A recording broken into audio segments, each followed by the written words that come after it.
har'a meeshaalee kanneen bitee erga bitee isinillee fillee maaliif hin mul'isne jedhee meeshaa akkanaa kan isin mul'isaa jira. Viidiyoo kiyya kana hanga xumuraatti yoo ilaaltan waa hedduu irraa barattanii karuuzaa kanneen jechuudha. Hadiida kasuudiitii baay'ee bareeda kwaaliti jechuudha. Akkasuma piroogiraamii garaagaraatiif illee isin fayyada. Meeshaa baay'ee kwaaliti ta'e maal kana qofaa miti isaaniin buddeenaa kun haaraa dhufee baay'ee bareeda akkasuma oriijinaaliidha jechuudha.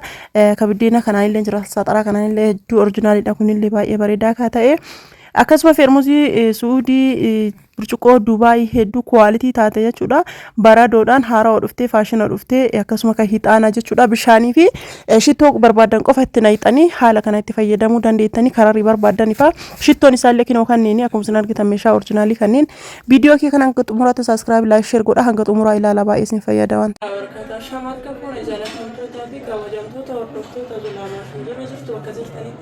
nagaaf kabajaan keessan hundaraa jiraatu kan biyya keessa kan biyyaallee kan dhiiraa kan intalaallee hundi keessan bakka jirtanitti amantii kutaan osoo addaa qoodin bakka jirtan nagaaf kabajaan keessan biraa jiraatu jecha meeshaa akkam babbareedu jechaadha. Rakabotii suudiirra kan barbaadan kan Dubaayii barbaadanii akkasuma ramadaanaaf warroonni barbaadan jechuudha. Ramadaanni dhiyaatan waan ta'eef mana keessan akka gaariitti farashachuu hin dandeettan isinin jedha. Meeshaa babbareedaa kun akka isin jalaan darbine ramadaanni yoo ga'e isin jalaa waddata sargiilleen asuu dhiyaatee dandeettani birraan Arawan TV kanaafuu osoo birra sargiillee hin birraallee osoo sirriitti waliin bari'in ramadaan osoo hin gahin meeshaa akkana daddaftanii xalabachuu ni dandeettan isinin jedha. Rakabotii akkaan bareedu kana rakabotii suudiiti jechuudha. Hedduu bareeddi akkuma isin argitan kana meeshaan inni qabu jechaadha. Kinooti akkuma isin argitan kana rakabotiin kun rakabotii isaa qabatee akkasuma kan sukkaaraa kana qabatee maqannashaa sukkaaraa kana qabatee akkasuma maandajatti ta'a.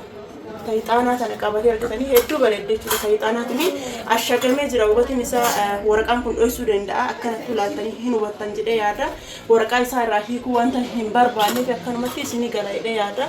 Akkasuma ammallee kan jabanaan irra taa'ullee qaba. Hedduu bareeda jechuudha. Rakabotii akkaan bareedu kana mana keessan keessa abamoo hin qabu galfadha mana keessanitti isiniin jedha. Akkasuma ammallee kan kookisiillee jechuudha. Kan haalaan bareedu abbaa fireeshaniiti wanti isin beekuu qabdan inni kuni kan burcuqqooti jechaadha. Akka burcuqqooti inni kun argitanii yookaan laaltanu saanii shorbaa fakkaata. Hedduu haalaan bareeda saanii shorbaa fakkaata. Saanii shorbaa firee tokko meeqan akka binnu hin beektanii. Inni kun kan maayikaatiin jira. Kan maayikaa sun gatiin isaa baay'ee qannasa jechuudha. Inni kun garuu kan maayikaatiin miti kan shaakalaati waan ta'eef gatiin isaallee hin dabala akkasuma hin bareeda jechuudha. Waan kwaalitii qabu birriin keessan erga bahuu hin oolle waan oriijinaalii waan kwaalitii akkanaa kana osoo bitattanii mana keessan keessaa dhaabuu baattanii hedduu namatti tola jechuudha. Wanti mana namaatti hedduu hin argamne mana keenyatti yoo argame hedduu nu gammachiisa. Birrii wanta biraatitti finnu meeshaa keenya bitannee ittiin gammannee fuuldura keenyatti yoo laallee hedduu namatti tola. Misiraan bitan kana saarvisiin kunillee jechuudha. Saarvisii hedduu kwaalitii taate argitanii baay'ee furdoodha jechuudha. Akka keessan akkanatti viidiyoodha isin mul'achuu dhabuu mala garuuyyuu baay'ee furdoo taatee fi kwaaliitiidha jechuudha. Saarvisiin kun saarvisii warqaamaa ta'e qofaame miti kan haqatullee hin jira. Inni kun garuu kan haqatu osoo hin taane kan kwaalitii isaa jechuudha. Wanti isin beekuu qabdanii warqaamaa ta'e qofaaf miti gatiin isaa kan wal madaalu jechuudha. Gatiin isaa kanaafi kun waan wal madaalu maaliif inni kun waan kwaalitii ta'ee fi firee sadii jechuudha. Inni kun kiinoo kana kun tokkoffaadha.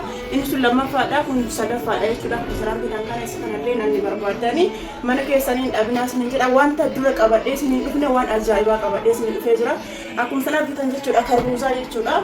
Namoota isaanii ruuzaa jettanii garuuyyuu yeroo jennee akkanaan qopheessinu raammoon garaagaraallee ittiin jira dhiyaachuu danda'a. Akkasuma namni illee nyaachuu hin xayyafa jechuudha. Akkanaan duwwaa isaa yoo qopheessine garuu akkana haala kana bireechifnee yoo qopheessine ammoo ijuma keenyatti illee nutti tola. Akkasuma qulqullinaaf illee waan hundumaafuyyuu baay'ee gaariidha. Inni kun baay'ee furdaa ta'ee fi kwaalitii ta'e jechuudha. Furdinni isaallee akkasuma meeshaa oriijinaaliidha.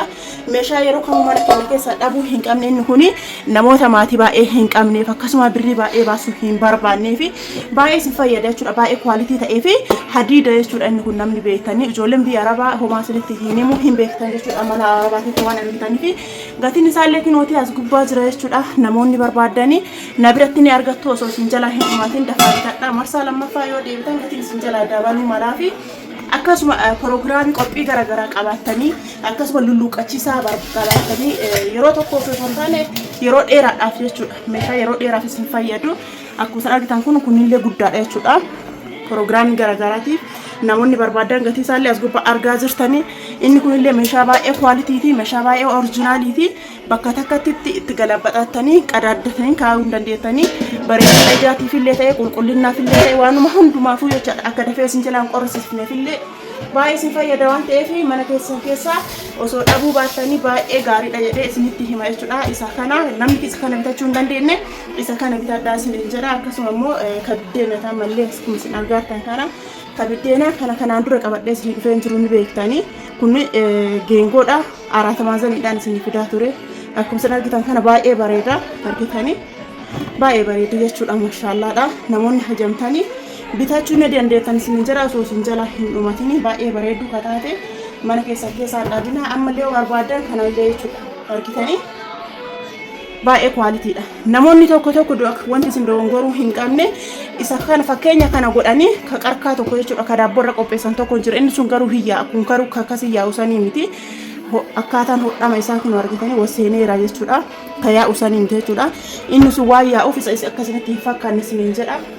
Argitanii baay'ee bareedu taate kana isii kanaanillee diizaayinii isaa yoo qayyarachuu barbaadan jechuudha. Diizaayinii isaa qayyaruu barbaadanii kinooti gatii isaallee argaa jirtan jechuudha as gubbatti.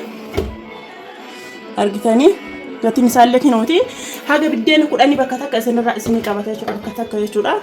Isa kana yeroo qophii garaagaraa yoo bakka maatiin itti baay'atutti malee baay'ee guddaadha. Haga biddeena 10 isinii qabata waan ta'eef meeshaalee akkana jiru meeshaa bareedaa kanneen namoonni barbaadanii ajajachuu ni dandeettan isiniin jedha. Akkasuma kanallee feermuuzii suudii kana bakka feermuuzii suudii kana jechuudha. Feermuuzii baay'ee bareeda kanaan durallee qabadhee isin dhufee jira. Warroonni kun bitanillee namoota hedduu jira. Namoonni bitachuu barbaadanillee bitadhaa isiniin jedha. Burcuqqoo haalaan bareedduu taate jechuudha. Burcuqqoo haaraa qabadhee isin dhufee jechuudha. Diizaayinii isaa baay'ee bareedduu taate. Burcuqqoo haalaan bareedduu taate argitanii burcuqqoo haalaan bareedduu taate warroonni meeshaa haarawaa dhufe nutti mul'isi warroonni jettanii kinooti deebii argattanii tanas nan jedha nagaafattanii wanti narraa dhaabdan hin jiru sanan jedha argitanii baay'ee bareedda jechuudha maashaallaadha. Diizaayiniinis diizaayinii baraa dootiin argaa jirtanii baay'ee bareeddi wanta adda ta'e wayii jechuudha. Mana keenya keessatti yoo arganne hedduun itti tola nu hundi keenyaan ni jaalanna isin jedha warri dubartoota waan adda ta'e wayii mana keenya keessatti argamu akkuma uffata adda ta'e uffachuu feenu meeshaalee meeshaa adda ta'e meeshaa yookaan hiriyoonni keenya dubartoonni biraa qabaachuu hin dandeenye osoo qabaanne baay'ee nutti tola waan ta'eef isa kana mana keessan keessaa hin dhaabinaa isin jedha baay'ee bareeda argitanii karariin isaallee baay'ee bareeda yoo barbaada silvariin illee hin jira inni kun garuu diizaayiniin isaa diizaayinii baraa dooti jechuudha. Argitanii hedduu bareeda waan ta'eef namoonni barbaadan bitadhaa isiniin jedha meeshaa akkaan babbareedu kana viidiyoo kee kanaan gaxummaatti saabskiraayib laayik sheer gochaa hordofaa isiniin jedha kun isin argitan kana akkasuma immoo kana qofaa miti warroonni kan hixaana itti aarsan jechuudha. Ka hixaanaa kun akkuma isin argitan kana ka karariiti jechuudha. Akkasuma immoo kanneen keessa ka barbaadan bitachuu dandeettanii akkuma diimlaayitiitti yookaan akka geexeetti isin fayyada. Akkasuma hurki isaa keessa al hurku kuni urgaahinna ajaa'ibaa nu kenna jechuudha. Isa kana jechuudha isin ka itti naqxanii shittoo barbaadanii fi bishaan qofa as keessatti gootan jechuudha. Shittoo isin jedhu shittoo qaama afuu dibatan osoo hin taane shittoo isaatu jira. Shittoon isaa kunillee asuma ana biratti argama. Isa sanillee isin mul'isa. Foolii isaa ka jaallattanii fi ka isinitti toleen bitanii inni kunillee ka kararii ibiddaa kunillee inni kunillee tachiidha. Innillee akkasuma ol hurka jechuudha. Baay'ee bareeda jechuudha. Sadiin keessaa ka isinitti tolee fi ka jaallattan hin bitanii inni kun kararii jechuudha. Kararii hedduu ifa jechuudha. Akka bareedinaatitti illee tiivistaandii keenyarra yookaan baay'ee nu fayyada. Akka shittoo hixaanaatitti illee nu fayyada. Baay'ee bareedaadha. Shittoon isaa kan isin jedhe kinoo kanneen keessaa ka barbaadanii kan isinitti tolee fi ka foolii ofii keessanii jaallattanii hoo bittanii kanaaf bishaan qofa keessatti isin naquu qabdanii akkasuma immoo rakabotii Dubaayii kanneen jechuudha. Akkasuma meeshaa guutuu kanneen ka ofii kiyyaa bite jechuudha. Erga bitee je'ee isiniif illee viidiyoo isiniif waraabe jechuudha. Isa kana waan biteef jecha biyaas isinillee akka bitattaniif jedhee isin waraabe akkuma isin argitan kana maashaallaadha. Meeshaa originaalii meeshaa quality kana namni hajamtanii dhuftanii keessaan na dubbisuu qofa. Rakabotiin kun rakabotii Suudiiti jechuudha. Ka Dubaay illee hin jira. Ka Dubaay sun garuu gatiin isaa hin qannasa. Garaagarummaa rakabotii Dubaayitii fi rakabotii Suudii maali hojjettanii kan addaan baasee isin hima ageeffattanii itaansee ammallee kan boombaati jechuudha. Jooki boombaa kanini yookiin boombaa kunniin kan caccabu shaklaa sanniini miti. Inni kun maashaallaadha. Baay'ee fufurdaa ta'e burcuqqoon isaa yookaan maxajaan isaallee haphii sanniin walitti osoo bu'ee cabu sana osoo hin taane fufurdaadha. Makarajii seetti feermuusii hedduu kwaalitii ta'e akkasuma booyilarii kanneen maashina buna daaku saarvisii warqaammaa meeshaa originaalii quality kanneen akkasuma rakabotii Suudii kanneen garaagarummaa rakabotii Suudiitiif ka Dubaay ka Suudii jechuudha. Keessi isaa akka diimaa kana jechuudha. Maashaallaadha. Gatiin isaallee walitti hin dhufu ka Suudiitiif ka Dubaay ka Suudiitu caala. Ka Dubaay sun keessa daddaalachaa jechuudha. Keessa daalachaa garaagarummaan isaa kana meeshaalee irratti illee jechuudha. Meeshaa irratti illee gatiin isaallee wal caala. Akkasuma ani garuu fedhiin nama hundaatu garaagara. Filannoon kiyyaa filannoon iskii akka Suudiiti. Namni filannoon keessan ka Dubaay ta'e illee Dubaay bitachuu ni dandeettanii. Garuu filannoon kiyya akka Suudiiti. Isa irra gurraachatee irra diimata waan ta'eef akkasuma ka waxii biffee kana shaamaa lama jalaan qaba. Lachuu lama qaba. Sababni shaamaan kun nu gargaaruuf akka waxiin sun battalatti hin qorrineef akkasuma kan keekii kanallee yoo barbaadanii kan kookisii kana jechuudha. Ka barbaadaniin jabanaa siraamikii kararii fi aynata isin barbaadaniin hin jira. Akkasuma ka aspeezaa jechuudha. Buna waan akka mokoroonii misiraa waan barbaadan keessatti naqxanii aynata hedduu waan qabuuf isuma kana gattuqaa sararum jijjiraa yoo bakka bunaallee tokko barbaadan azzoorsisaa. Ammallee bakka mokoroonii illee tokko barbaadan azzoorsisaa. Boota misiraallee tokko barbaadan azzoorsisaa. Akkuma san argitan kana hundaayyuu jechuudha. Aynata kanneen hundaa tuquu yoo barbaanne bootama san gad caanaa akkasuma isa kana assaabna jechuudha. Isuma kana harkisuu bichaadha jechuudha. Namoonni barbaadan isa kana illee bitadhaa isinin jedha. Akkasuma geexii barbaadan irra ittaansee kan zubaalaa yookaan kan qoshaashaati. Isa kana kitchenii keessa kenne akkuma haaluma salphaan akkuma barbaannutti saaloona bootama barbaanne kenna jechuudha. Haaluma salphaadhaan itti fayyadamuu ni dandeenya isinin jedha. Akkuma sana gitaan jechuudha. Akkana fakkaata ittaansee maxabashaadha. Maxabashaa baay'ee bareedaa ta'e maashaallaadha. Maxabashaan kun illee jechuudha. Namoonni hajamtan bitadhaa isinin jedha. Kan keekaa kunniin illee jechuudha. Isin fayyadaa ramadaanaaf illee ramadaan illee dhufe waan ta'eef ka keekii kunniin baay'ee isin fayyada jechuudha. Haadhuma salphaadhaan baay'ee babbareeda. Saayiziin isaa immoo akkuma isin barbaadaniin jira jechuudha. Xiqqaa ta'e ka bal'atu jira. Akkasuma dheeraa ta'e ka qal'atu jira.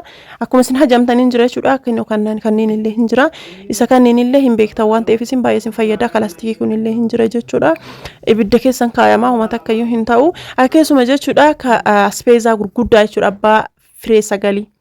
Abbaa firee sagalii kana namni hajamtanii namni hedduun dura gaafatanii turtanii bitadhaa isinin jedha. Rakabotiin Suudiif rakabotiin Dubaay garaagarummaan isaa kun ka Dubaayiiti jechuudha. Ka duratti sun ka Suudiiti kun ka Dubaayiiti. Karariin isaa rakkoon qabu silvarii ta'e akkasuma gooldenii ta'e garaagarummaa hin qabu. Ittaansee disti shorbaati jechuudha. Disti shorbaa kun ka siraamikiiti. Namoonni barbaadan kan normaan illee hin jira. Inni kun garuu siraamikiidha. Namoonni hajamtan bitadhaa. Inni kun abbaa leetirii 15ti. Aniyyuu bitee jira jechuudha. Inshallah viidiyoo keessatti yoo namicha isiniif fidaa ittaansee sufraadha. Sufraa kanneen illee bitee jira. Haga nama 3tiif bitee. Sufraan kunniin gatiin isaa qaaliidha. Garuu baay'ee babbareeda tokkoffaadha darajaan isaa. Ittaansee ka piizaati jechuudha. Inni sun illee siraamikiidha. Akkasuma istoofii tachiidha. Namni hajamtan na dubbisaa isinin jedha. Xaalli sufraa kana namni barbaadan hin jiru jettanii hirreeddan nam tokko Itoophiyaa keessa waan jiruun seetanii inni kun illee bitee jira jechuudha. Nama 4 bitee xaalli kanneen ayinataan bitee ittaansee ka ruuza ka dura isinin mul'isanii baay'ee furdaa kurree isaa kana ol fudhunu wallahi baay'ee ulfaata jechuudha. Harka tokkochaan baay'ee ulfaata originaalidha. Baay'ee quality ka ta'e meeshaan akkanaa kun aggaxaamiidha malee akkuma isin argitan kana jechuudha. Baay'ee originaalii hadiida wanni immoo wanta yeroo dheeraa nama wajjin ture jechuudha. Meeshaa akkanaa kun hin argamu ammoo sirriitti kaameraa irratti qasanii fakkaachuu banala guddaadhaallee isinin jedha. Hadiida sirriitti hadiida meeshaan akkanaa kun akka carraa yoo ta'e malee hin dhufu jechuudha. Akka tasaa dhufa malee inni kun xiqqaan kun illee baay'ee bareedaa ka ta'e akkuma isin argitan kana taansee makarattafaadha. Makarattafaan kun baay'ee widdiidha. Baaseetti 3ti. Furdinni daarii isaa gagawu argitanii maxabashaa kana nama beeku qofatu bitata. Kana isinin jedhu nama beeku bitata isinin jedhu kwaalitinnati isaa nama beeku jechaadha. Kwaalitinnati isaa waan ajaa'ibaati jechuudha. Baay'ee originaalidha. Furdinni isaa isin argitanii abbaa seetti 3ti firee 3 isaati jechuudha walirratti. Akkuma san argitan kana jechuudha. Akkana fakkaata taansee teessoo tana jechuudha bakka bunaa homaa ta'anii rakabooti bira ta'anii irratti fayyadamuuf jecha baay'ee mijattuu kataate olillee dheerattu jechaadha maashaallah michooti illee namaa kenniti taansee zaambilii kana namni beektan jirtan zaambiliin duraa sun hafee jira zaambilii kana barbaaddanii keessaa na dobbisa waan